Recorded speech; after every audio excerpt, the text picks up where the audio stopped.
Las obsesiones. Uno está en su habitación. Entra un enemigo en ese recinto y cierra la puerta. El sujeto no puede expulsar al intruso, ni tampoco puede salir. Eso es la obsesión. Yo he quedado asustado en más de una ocasión al comprobar cómo el fenómeno de la obsesión es un mar sin fondo y sin orillas de sufrimiento. Decenas de veces me he sentido absolutamente impotente, con el natural abatimiento que causa toda impotencia, para liberar a muchas personas de sus obsesivos círculos cerrados. El fenómeno está emparentado con la ansiedad-angustia, pero en sí mismo es otra cosa.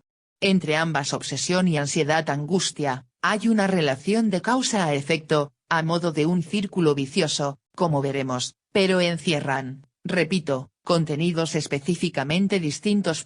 El yo se siente ajeno a la representatividad obsesiva, como si un cuerpo extraño se hubiera incrustado en la personalidad.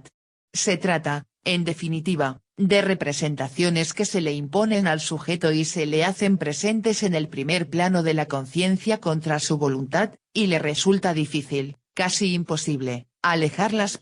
Lo específico de la obsesión es, pues, que el sujeto que la padece se siente dominado, se da cuenta de que el contenido obsesivo carece de sentido y que se ha instalado ahí sin motivo alguno. Pero, a pesar de todo, se siente impotente para ahuyentarlo.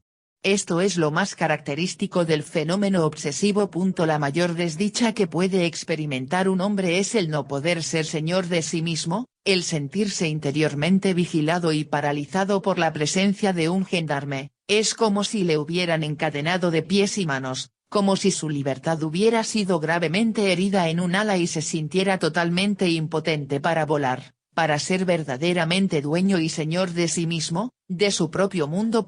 Una vez más tenemos que precisar que no estamos hablando aquí de enfermos obsesivos, que necesitan una atención clínica, sino de aquellos que se ingenian para disimular su situación, y consiguen conducirse en la sociedad como personas normales, lo que, ya de por sí, es un indicador de que no se trata de enfermos clínicos, pero, al mismo tiempo, sufren intensamente, si bien a intervalos y en una variada escala de altibajos. De hecho, la obsesión acaba convirtiéndose en uno de los más abundantes surtidores de sufrimiento humano. Ejemplos. Las representaciones obsesivas se dan en la más variada gama de matices, tonalidades e intensidad.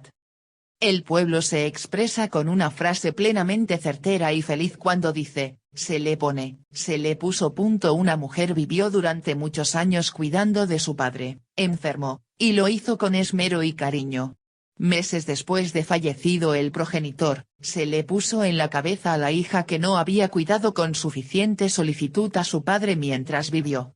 Se daba cuenta de que este pensamiento no tenía base alguna, pero no podía evitar que la dominara, y la dominó hasta el punto de que, cuando yo la conocí, vivía en una angustia mortal, al borde de la depresión. Hay personas a las que, en lo mejor de una fiesta o en el día más feliz, se les pone la idea de que aquello va a acabar, y esta idea las domina de tal manera que las incapacita totalmente para disfrutar. He conocido personas a quienes le sucede lo siguiente, al acostarse, por la noche, se les pone la obsesión de que, si se duermen, la muerte les va a sorprender en pleno sueño y van a morir sin darse cuenta. Y esta idea fija les provoca una ansiedad tal que les impide dormir. En los preparativos del viaje abren 7 veces las maletas para comprobar si han metido algún objeto importante, u otras tantas veces vuelven a casa o se levantan de la cama para averiguar si la puerta estaba bien cerrada, o necesitan lavarse las manos o los dientes una y otra vez. El pensamiento obsesivo se manifiesta frecuentemente en forma de interrogación, la cual incluye el miedo, que, a su vez, es un auténtico detonante. ¿Y si no duermo esta noche? Esta duda se torna obsesión, y la obsesión en angustia, y la angustia les impide dormir. ¿Y si me pongo colorado ante esta persona? La idea fija y el miedo desencadenan un proceso, y le salen todos los colores. Lo que tanto temía y se esforzaba por reprimir, se le impone. ¿Quién sabe si la presencia de fulano en la sala, durante mi charla, no me pondrá nervioso? Y, efectivamente, la fijación de esa persona le bloquea completamente la inspiración. Como se ve, La duda y el miedo actúan como detonantes. El barullo de la calle, el tic-tac del reloj, el ruido del agua, ¿no me perturbaron el sueño? Y se lo perturban. ¿No me impedirá estudiar el ruido del televisor? Y, por supuesto, se lo impide, pero no es el miedo, sino la idea obsesiva del ruido. ¿No me impedirán dormir los ronquidos de mi compañero de habitación? Y claro que se lo impiden, pero no son los ronquidos, sino la idea fija de los ronquidos. Sabes que aquella persona piensa y dice que tú eres antipático. Te encuentras con ella, tratas de mostrarte simpático, pero te comportas con mayor torpeza que nunca. La idea obsesiva desencadena el proceso contrario, lo que intentabas evitar se te impone y domina. ¿Y si no doy bien la lección, si esta operación no me resulta, si se me olvida toda la materia de examen?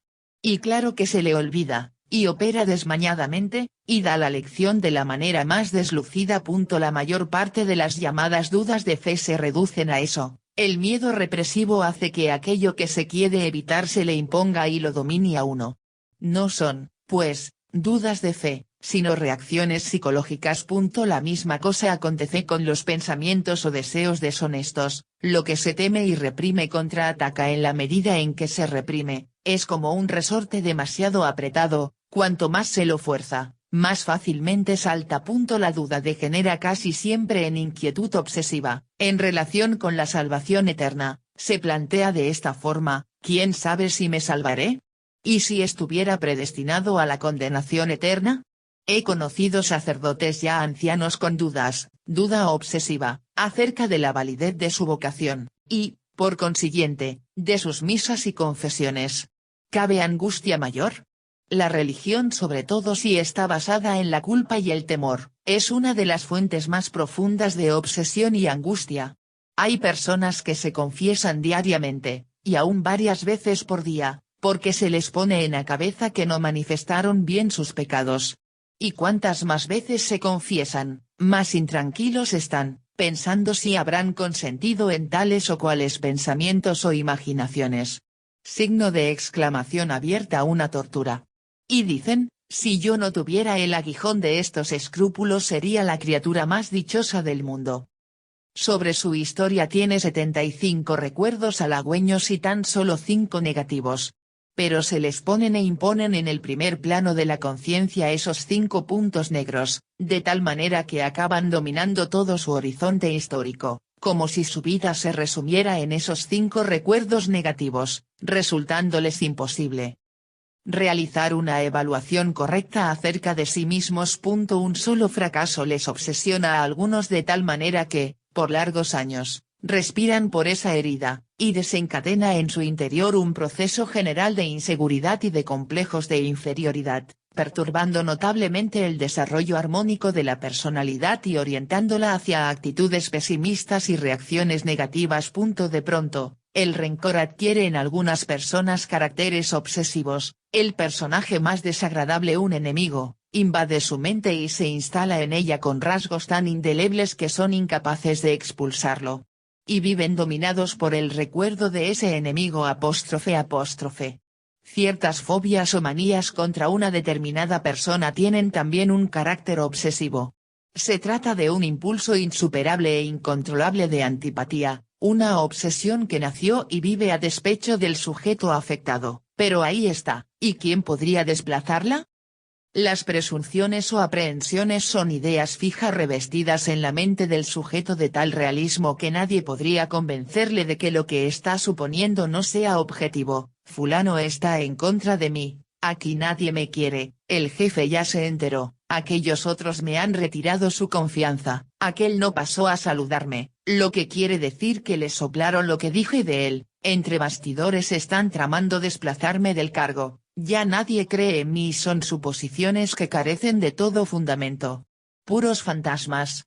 Pero estas personas lo revisten en su imaginación de un realismo tal que los viven con caracteres de pesadilla.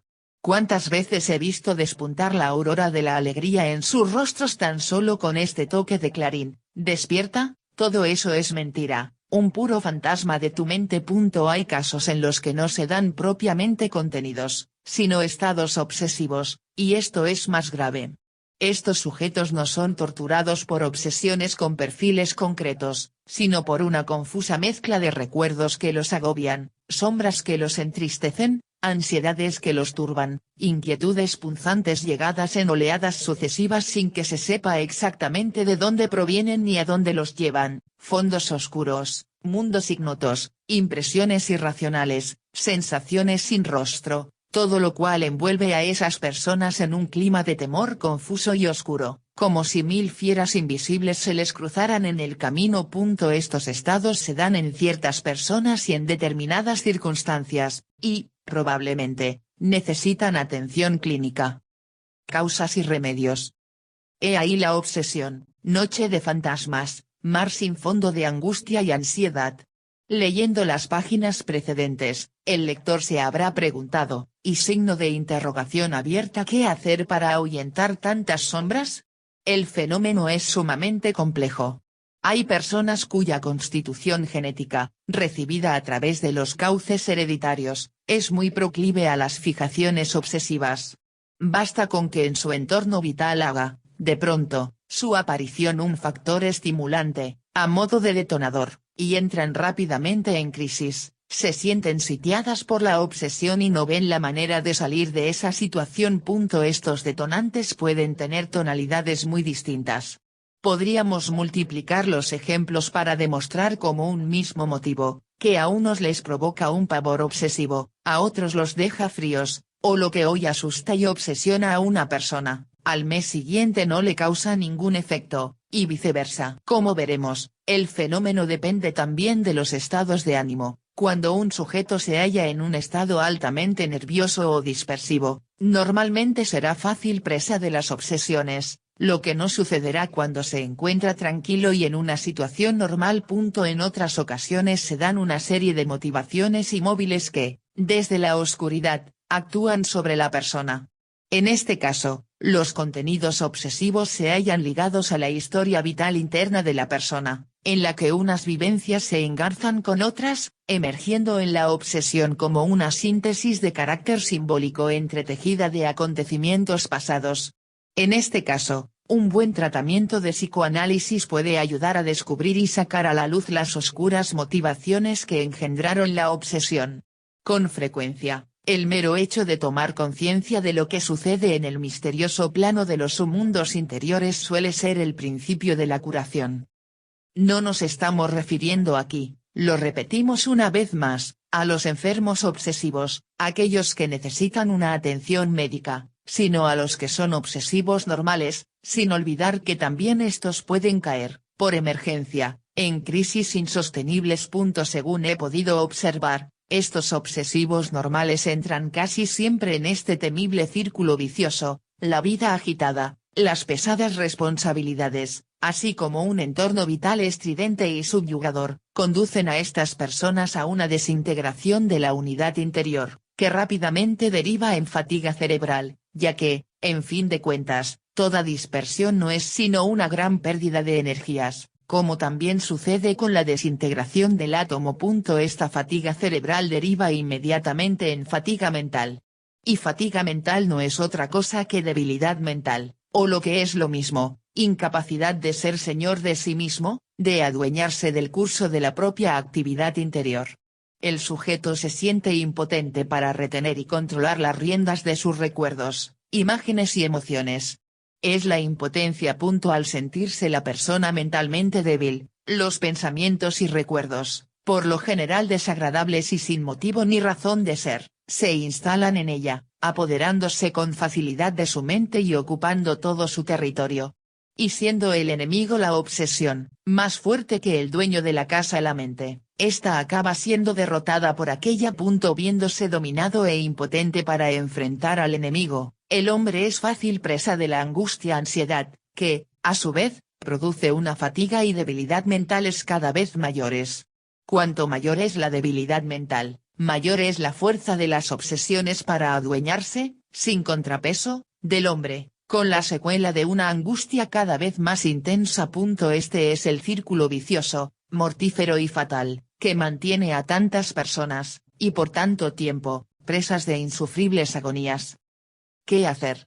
Dejando de lado los casos clínicos, hay que comenzar por admitir que ciertos fármacos, como los sedantes, pueden ayudar en situaciones de emergencia, advirtiendo, sin embargo, que solo son lenitivos y no atacan a la raíz del mal. Cualesquiera otras soluciones, como las drogas, el alcohol u otras formas de evasión, son puros engaños, tienen efectos transitorios y generalmente resultan contraproducentes, empañan los ojos para no ver al enemigo, para olvidar que el enemigo está dentro de casa.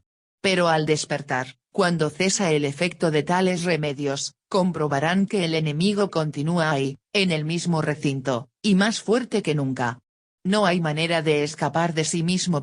Para mí, los remedios son de tres clases y están al alcance de todos, pero hay que tener en cuenta que no se trata de recetas con efectos automáticos, como los fármacos. No. Exigen un paciente entrenamiento, producen una mejoría lenta, a veces con muchos altibajos, pero es una mejoría real, que asegura un fortalecimiento de la mente. Y esta es la palabra clave, fortalecimiento. Porque de eso se trata, de fortalecer la mente, para que pueda sobreponerse a la obsesión, ser más fuerte que ella, sitiar y alejarla de las propias fronteras. El primer remedio consiste, una vez más, en no resistir la obsesión. No debe olvidarse que resistir equivale a apretarse contra algo, y todo aprieto ya es, de por sí, angustia. La obsesión, si se la dejara, dejaría también de apretar, con lo que se esfumara la angustia, la obsesión languidecerá y moriría. Hay que tener en cuenta cierto fenómeno que se produce en el proceso obsesivo, y que ha quedado resaltado en la descripción y análisis de las páginas precedentes, a saber, lo que se reprime y se trata de evitar, contraataca y domina. La represión aumenta, pues, el poder de la obsesión. Si se la dejara, iría perdiendo su fuerza y virulencia. Así pues, dejar consiste en aceptar que ocurra aquello que se teme. Aceptar que no vas a poder dormir, aceptar que te vas a comportar torpemente con aquella persona o en aquella situación, aceptar que estos o aquellos no te quieran, aceptar no haber acertado en aquel proyecto, aceptar que se haya hablado mal de ti, etc. Y verás cómo recuperas el sueño, cómo te tienen sin cuidado tantas cosas que antes te angustiaba y cómo desaparecen tantas obsesiones. En segundo lugar, debes ir adquiriendo aquel poder mental al que nos hemos referido más arriba, y que ampliaremos en el capítulo 3, la capacidad de desligar, de interrumpir la actividad mental a voluntad, la posibilidad de desviar de grado el curso del pensamiento y de las emociones, la sublime aptitud para hacer un vacío total o suprimir momentáneamente la actividad pensante, deteniendo el motor de la mente y su consiguiente producción de ideas. De esta manera se ahorra un gran caudal de energía cerebral. Y debido a este ahorro, el cerebro no necesita trabajar tanto. Al no trabajar tanto, la mente descansa y se fortalece. Y así es como se puede alcanzar el pleno poder mental, esto es, la posibilidad de ser yo el único árbitro de mi propio mundo, en lo que consiste la libertad interior, y, en gran parte, la felicidad. Para aplicar este remedio es necesario, naturalmente, un trabajo previo de entrenamiento por medio de los ejercicios que entregaremos. Pero vale la pena someterse a una práctica constante. Para muchas personas puede ser este el único camino para la tan deseada tranquilidad mental. Finalmente, para liberarse de las obsesiones, al menos en muchos casos, será necesario practicar ejercicios de concentración, relajación y silenciamiento interior. Y, asimismo, dedicarse a meditar sobre la relatividad de hechos y cosas, a reevaluar y objetivar todo lo que el sujeto estaba distorsionando y sobredimensionando en su mente, reduciéndolo a sus justas dimensiones y situándose en su lugar exacto. Todo ese material lo encontrará el lector en este libro. En algunos casos, las obsesiones desaparecerán totalmente, y acaso, para siempre. Pero no sucederá así con quienes, por constitución genética, son portadores de tendencias obsesivas. Estos deberán permanecer en una perpetua vigilia de armas, porque en el momento en que entre nuevamente en acción un estímulo exterior, o simplemente los domine interiormente la fatiga o la dispersión, pueden entrar de nuevo en crisis. En resumen, La salvación no se te va a dar como un regalo de Navidad. Eres tú mismo quien debes salvarte a ti mismo. Impotencias y limitaciones.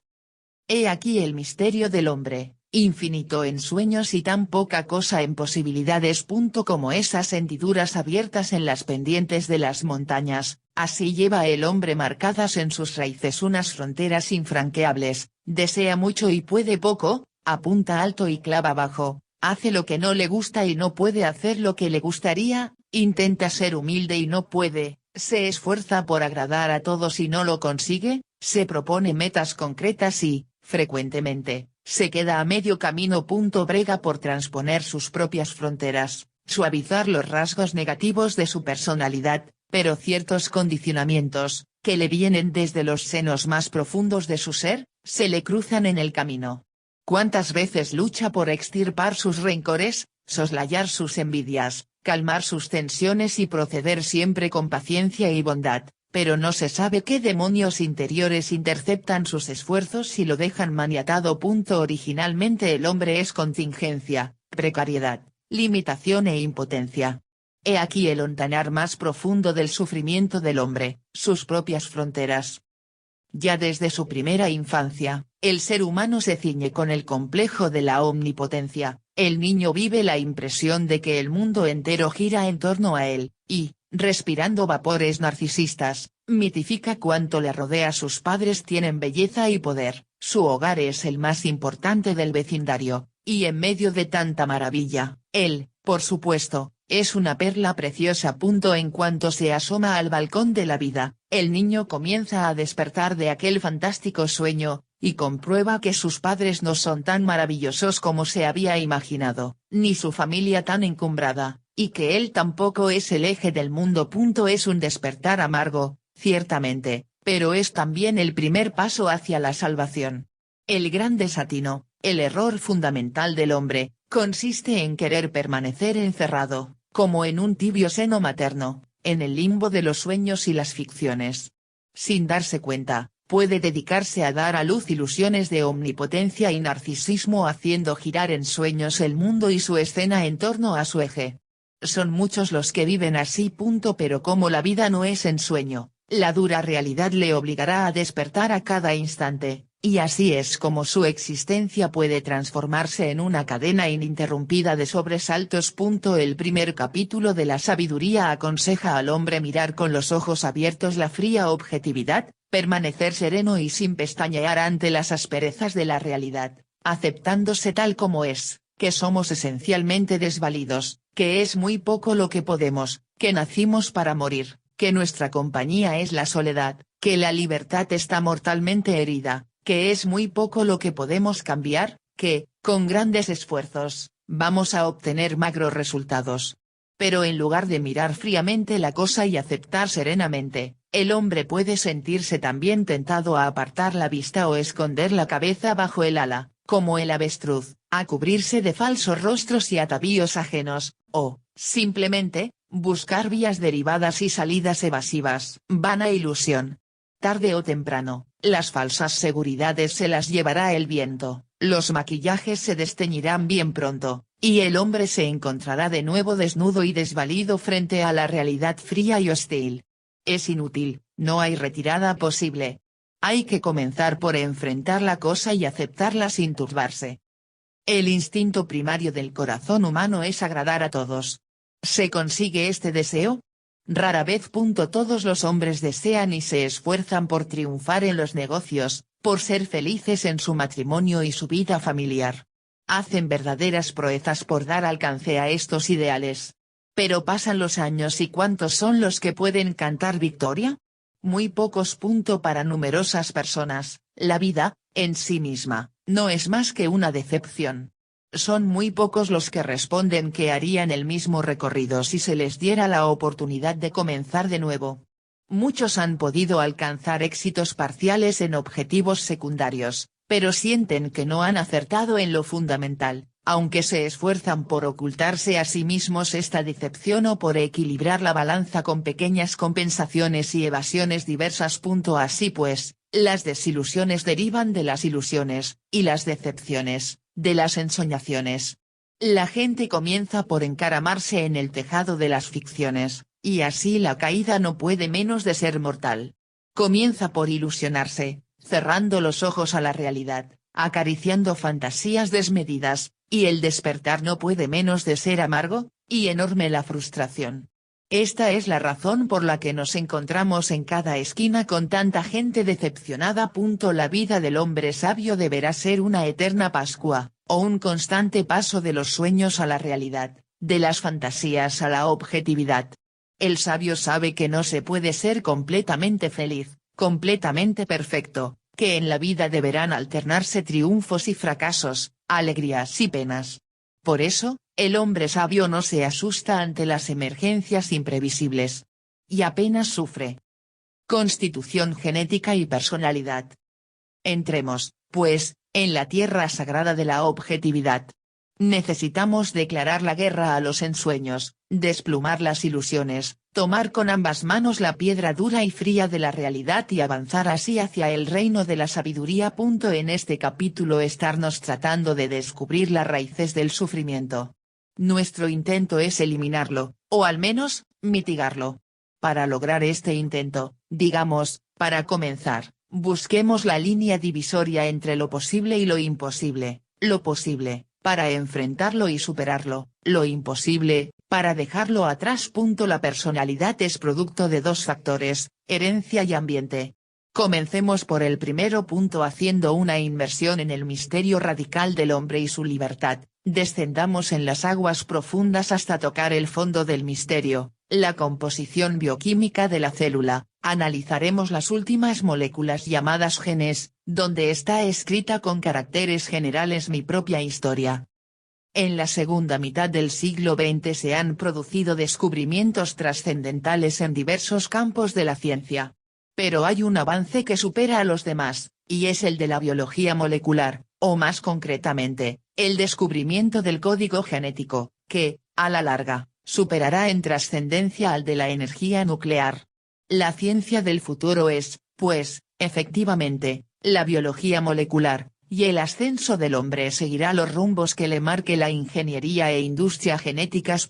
Hace más de un siglo, experimentos hechos con guisantes por Gregor Mendel lo llevaron a establecer una primera regla genética por la que atribuye a ambos progenitores igual participación en la determinación de los rasgos hereditarios. Los factores hereditarios fueron bautizados, a principios de este siglo, con el nombre de genes. A fines del siglo pasado, los científicos observaron en el microscopio que una célula, para poder dividirse, reproducirse, comenzaba a desplegar a uno y otro lado unos corpúsculos, a modo de filamentos, que más tarde recibiría el nombre de cromosomas. Por otra parte, en la misma época se logró aislar del núcleo de la célula un elemento que se llamó nucleína. De esta nucleína consiguieron los bioquímicos desprender el ácido nucleico, un azúcar de 5 carbones, comprobándose que este azúcar tenía un oxígeno menos que la ribosa, y por eso se la llamó desoxirribosa. Y así, sin más, nos encontramos ante el ácido desoxirribonucleico, el famoso ADN, el cual viene a ser el portador del código genético. Un gen es un fragmento de ADN con información, es decir, con un manual de instrucciones para programar un organismo. Cada individuo tiene una peculiar organización proteínico-enzimática que, en forma de cable cifrado o de cerebro electrónico, anida en el interior del gen, y esa organización viene a ser la base de la constitución y desarrollo de las sustancias celulares y glandulares, tejidos y órganos y, a través de todo esto, la base de las tendencias y rasgos fundamentales del individuo y, por ende, de su comportamiento. En suma, cada uno de los genes están, según se cree, en un orden estable y constante a lo largo de cada cromosoma, desencadenando procesos enzimáticos que conducen a la aparición de los caracteres hereditarios. En el núcleo de cada célula hay 46 cromosomas, y no se sabe el número exacto de genes que hay en cada cromosoma, se estima que pueden variar entre 10.000 y 100.000. El óvulo femenino, de 1/8 de milímetro, es la célula más grande del organismo, mientras el espermatozoide elemento masculino, es 88.000 veces menor que el óvulo, es decir, exactamente la célula más pequeña del organismo. Pero, Así y todo, ambos elementos contribuyen por igual a la información genética, aportando cada uno su propio mensaje. Con otras palabras, entre ambos organizan un plan general, al que responderán los rasgos fundamentales del futuro individuo. Se trata, pues, de un proceso genéticamente codificado, el código genético. Ambas células, óvulo y espermatozoide, tienen funciones diferentes. La función única del espermatozoide es llegar al óvulo y entregar su programa para la organización del nuevo individuo, mientras que el óvulo aporta los elementos nutritivos, a modo de materia prima, para producir nuevas células para el futuro organismo. El espermatozoide que llega primero al óvulo con su mensaje es aceptado sin más, mientras que los demás, y son millones, son rechazados. De paso, hagamos referencia a un pavoroso misterio: si cada uno de los millones de espermatozoides tiene un programa original, como así es, en el mismo acto en el que fui concebido yo pude haber resultado de acuerdo con el espermatozoide que hubiera llegado primero al óvulo, de millones de formas diferentes, hubiera podido tener millones de personalidades diferentes, de la misma manera que los hermanos son, a veces, tan diferentes entre sí, a pesar de tener los mismos códigos paternos. Los genes, sea individualmente, sea a través de los enlaces moleculares producidos por la mutua interacción, decidirán el carácter general del futuro individuo. Pero este programa, elaborado en combinación con el espermatozoide y el óvulo, puede ser alterado, y, de hecho, siempre lo es, por factores externos, como las radiaciones solares o nucleares u otros accidentes a escala molecular, que pueden cambiar uno o varios elementos del código genético. Así pues, el programa original genético puede tener variantes, y estas variantes pueden tornarse en factores preponderantes, es decir, pueden ejercer una función primordial en la organización del futuro individuo. De nuevo asoma a nuestros ojos el insondable misterio: en el mismo momento en que fui concebido, yo pude haber tenido, a causa de las combinaciones internas y las influencias externas, millones de personalidades distintas de la que tengo. La diversidad de formas, color y comportamiento de los individuos es, pues, el resultado de los múltiples acoplamientos de los genes. Así pues, los diversos procesos de segmentación y cruce de cromosomas, al igual que las mutaciones e influencias exteriores a la programación de los genes, mantienen inimaginablemente alto el número de combinaciones posibles, y de ahí provienen los casi infinitos matices humanos en las tendencias, actitudes, reacciones, impulsos de las personas, y, en una palabra, ahí reside el misterio único e irrepetible de cada personalidad. Numerosos estudios señalan la relación de un gen con fases y aspectos del comportamiento sexual, por ejemplo, en los animales inferiores y superiores. Se ha demostrado que determinados genes, según sus combinaciones, originan y explican en gran parte los innumerables matices del modo de ser y el comportamiento de una persona: la creatividad, la afectividad, la intrepidez, la inhibición, el color de la piel, de los ojos o del cabello, la altura o la obesidad, la reactividad emotiva, la actividad locomotora, la capacidad intelectual, dificultades o facilidades de adaptación, los impulsos sexuales, las tendencias depresivas, la capacidad de lucha, las reacciones primarias y secundarias. En las anomalías también es considerable el peso de la herencia. Se sabe, por ejemplo, que las alteraciones del metabolismo de la fenilalanina deterioran el tejido nervioso y bajan dramáticamente la capacidad intelectual. Otros trastornos, como la parálisis, desarreglos neuróticos o la demencia progresiva, están relacionados con ciertos genes dominantes. Está demostrado que las mujeres que carecen del cromosoma X tienen trastornos en el desarrollo sexual y notables deficiencias en la inteligencia perceptiva y espacial. Los experimentos que se siguen realizando en numerosos laboratorios del mundo están confirmando que los principales rasgos de la personalidad, como la inteligencia, las aptitudes, la emotividad, la extroversión y, tal vez, las grandes psicosis, están ligados a una combinación de genes. El organismo está compuesto por diversos líquidos: huesos, piel, tejido muscular y nervioso. Hay una interacción profunda entre los procesos fisiológicos y los procesos de personalidad. No se sabe la fórmula exacta, pero existe una evidente y profunda interdependencia entre las funciones cerebrales glandulares y la conducta humana.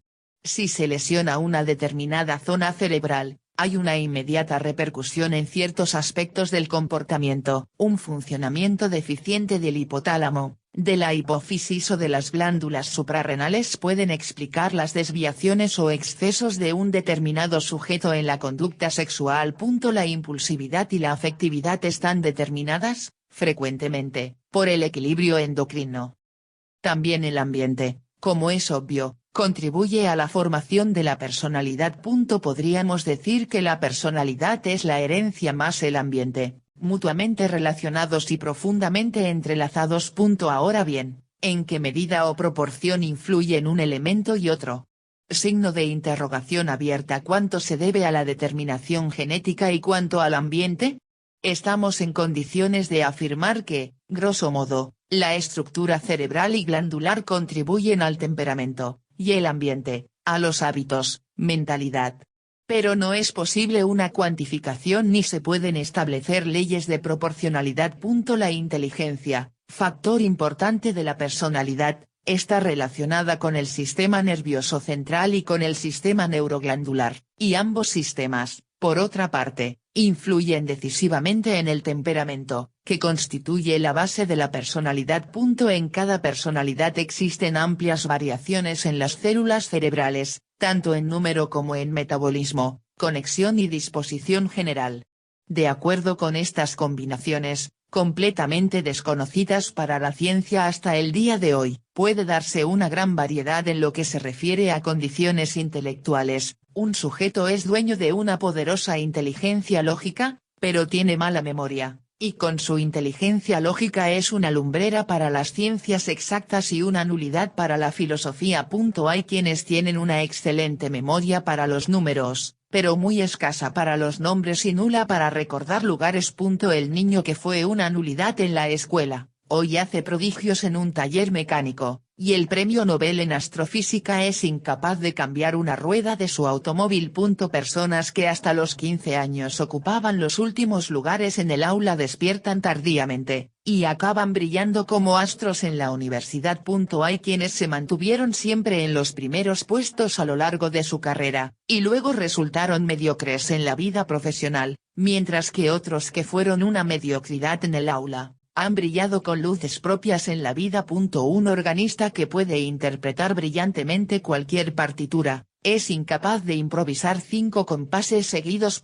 Evidentemente, para estos efectos contribuyen los factores ambientales, como la nutrición y los estímulos exteriores. Un adolescente humillado por sus compañeros en la escuela puede emprender dos caminos opuestos: acomplejarse, inhibirse o amargarse, o, por el contrario, en una actitud reactiva, sacar desde su intimidad humillada todas las energías para transponer sus límites y triunfar en toda la línea. Lo que sucede en el nivel intelectual sucede igualmente con los rasgos emocionales y temperamentales. Hay aspectos de personalidad que están más sujetos a la influencia del ambiente y otros a la constitución genética. La facilidad es un síntoma de tendencia hereditaria. Se adquieren más fácilmente ciertos hábitos a causa de la existencia de predisposiciones congénitas. Se aprende con mucha mayor facilidad las matemáticas que la historia cuando se tiene una disposición genética en ese sentido. Si un sujeto se adapta al medio ambiente más rápidamente que otro, si se manifiesta afectuoso, si se comporta con equilibrio frente a los conflictos, si se muestra dadivoso, quiere decir que existían en él esas tendencias congénitas. En términos generales, podríamos establecer las siguientes reglas orientadoras: las disposiciones básicas se heredan, el ambiente determina qué disposiciones van a desarrollarse y en qué medida, las disposiciones básicas pueden ser modificadas por el ambiente. La cuantía del influjo del ambiente depende del grado o intensidad de los rasgos. Un individuo puede ser reservado y retraído por temperamento, pero, en otros casos, el retraimiento puede ser efecto de escarmiento en la propia vida. Una familia con idénticos progenitores y un mismo ambiente genera personalidades tan diferentes que, a veces, los hermanos no se parecen para nada unos a otros en ningún sentido. En general, en cada grupo familiar se dan elementos comunes. Físicamente, todos los hermanos son parecidos, se da bastante semejanza en cuanto a inteligencia y tiempos de reacción primarios, secundarios. La semejanza se va desdibujando en lo que se refiere a estructuras temperamentales, sensibilidad, estados de ánimo y propensión neurótica. Finalmente, el parecido se esfuma casi por completo en lo referente a opiniones, escala de valores, creencias religiosas, áreas de interés. A pesar de todas las convergencias, siempre nos topamos con el misterio inédito y absoluto de cada persona. En cualquier grupo humano, entre 100 personas encontraremos 10 que son zurdas. Desde los primeros años, el zurdo recibe una fuerte presión del ambiente social que le rodea para utilizar la mano derecha. Pero no puede hacerlo, lo que quiere decir que dispone de una estructura cerebral que le impele a utilizar la mano izquierda. De manera análoga, el ambiente cultural presiona al ciudadano para no atentar contra su vida o la de los demás, a moderar los impulsos sexuales o las inclinaciones alcohólicas, a respetar la propiedad privada, etc. No solo está amenazado por la presión social, sino también por las leyes penales. Pues bien, si a pesar de todo hay personas que cometen infracciones en esos campos, quiere decir que su comportamiento delictivo responde a una fuerte inclinación congénita y que su libertad está limitada en ese ámbito. ¿Hasta qué punto, por ejemplo, un cleptómano es libre para no robar? Podemos muy poco. Desde la cumbre sinuosa de todo lo dicho, el hombre se pone en pie, levanta la cabeza, abre los ojos y se encuentra con que casi todo está consumado, que podemos muy poco, que nuestras zonas de opción son pequeñas, que si la libertad existe y funciona, está, sin embargo, condicionada en amplias zonas de nuestra personalidad, y en algunas circunstancias casi anulada, y que, en fin, somos esencialmente precariedad e impotencia. La sabiduría consiste en aceptar con paz el hecho de que podemos muy poco y en poner en acción toda nuestra capacidad de entusiasmo para rendir al máximo en ese poco. Hemos visto al hablar de lo genético que nuestra personalidad es capaz de expandirse en algunas direcciones, que altas murallas le cierran el paso en otras, que, con grandes esfuerzos, puede lograr algunos resultados en determinados campos. He conocido innumerables personas hundidas en el abismo de la frustración. Por los días de su juventud comenzaron a soñar en los más altos ideales, felicidad conyugal, santidad, éxito profesional, política. Pasaron los años. Por largo tiempo lograron mantener en alto la antorcha de la ilusión. Luego, paso a paso, fueron sintiendo y comprobando la distancia que existía entre sus sueños y la realidad. Vieron cómo sus ilusiones se las llevaba el viento una por una. Hoy, a sus 50 o 60 años, se les ve decepcionados, escépticos. Ya no creen en nada. Su ideal se convirtió en su sepultura. Porque no era un ideal, sino una ilusión. El ideal es la ilusión más la realidad,